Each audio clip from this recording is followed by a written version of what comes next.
ഇത് ഞായറാഴ്ച KSRTC ബസ്സിൽ ഒരു തീർത്ഥാടന യാത്ര പോയ ഒരു ഫോട്ടോ ആണ് കേട്ടോ. ഇതാണ് ചന്ദനക്കാവ്. അടിപൊളിയായിട്ടുണ്ട് കേട്ടോ. കുറേ അമ്പലങ്ങളുണ്ട്. ഒരു കാടിന് നടുക്കിൽ കുറേ അമ്പലങ്ങളും പിന്നെ കുളമൊക്കെ ആയിട്ട് നല്ല രസമുള്ള ഒരു അമ്പലമാണ്. ഇത് കഴിഞ്ഞിട്ട് നമ്മൾ പോയത്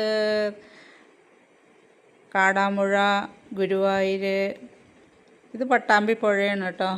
തീരെ വെള്ളം ഉണ്ടായില്ല ഇതുവരെ പറഞ്ഞു. 2 ദിവസം കൊണ്ടുണ്ടായ വെള്ളമാണ് അത്ര. ഇത് നല്ല ഒഴുക്കായിട്ടുണ്ട്.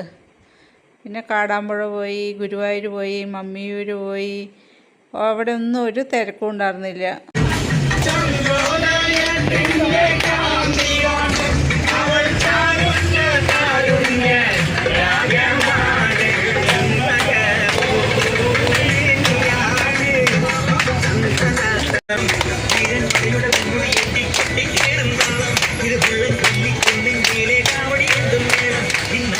ഇത്